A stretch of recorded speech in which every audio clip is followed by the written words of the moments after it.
Living a balanced life. So when thinking about a balanced life, the first thing that comes to my mind is what my life looks like now. Right now, currently, there is absolutely no balance. The only things that I do are school, work, and any family commitments. Not spending time with my family, but like commitments. Things like taking my son to jiu-jitsu, all of those kinds of things. Grocery shopping, things like that. In my daily routine, there's really no time left for balance. I am a full-time student, and I try to work as much as I can. This semester, I'm taking 20 hours, and I did last semester too, along with I was an interim teacher in a special education classroom last semester. So things get a little bit busy.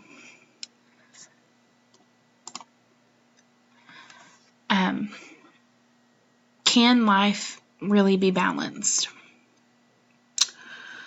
Well, let's be honest. As a student, no, there's no way that life can be balanced. The expectations that are placed on us as students make it impossible, I believe, to lead a life that is balanced while you're in college.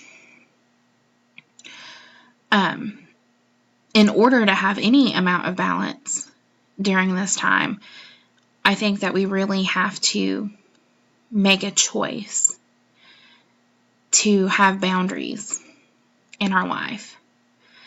So I love this quote. It says, balance is not better time management, but better boundary management. Balance means making choices and enjoying those choices. I have to choose every day to find something to enjoy. As silly as that sounds, you have to make those choices and make those boundaries in order to have any amount of balance in your life, especially as a student. What do I want my life to look like? Well, I hope in the future I can find some balance. This is my last semester of classes, and the next semester I student teach. And I'm hoping to not have to work while I'm student teaching.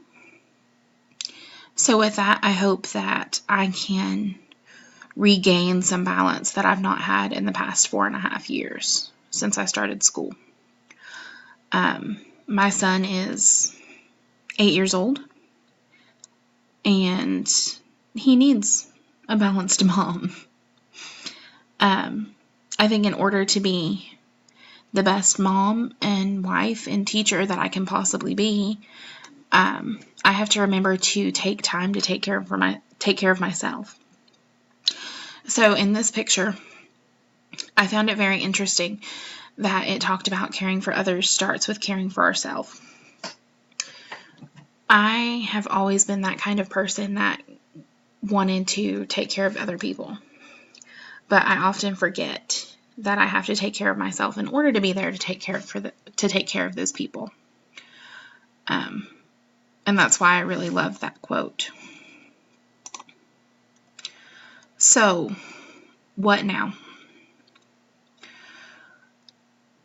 Our text talked about the story of this man named Reich, I believe, and how he came to the decision to have a more balanced life. That really stood out to me. I think that in making the decision to try to live more balanced, everyone has to have that turning point moment. As I've mentioned, I have an 8-year-old son, and sometimes he says things that just completely throw me for a loop and really make me reevaluate some things. And it can be as simple as riding in the car with him and him talking about, how mom and dad are always so busy. It really sometimes will jar you, or at least it does me, and make you realize that you have to start carving out this time Everything doesn't have to be just about school or just about work. You have to make a conscious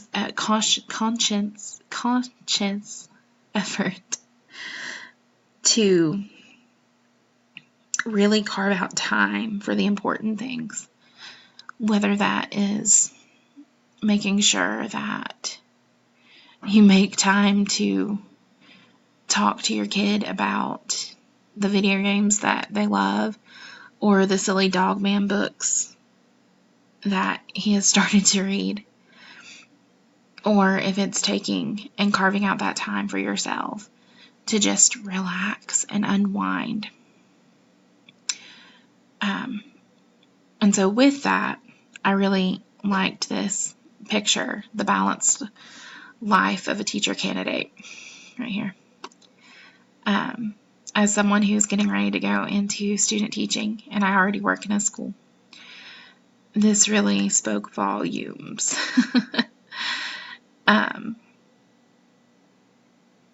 There is no balance for someone trying to juggle all those things. Something has to give. And I think it's important to find the things that really matter, like family and being able to support them and being able to help support them. And sometimes you just have to let the other stuff go. And that's okay.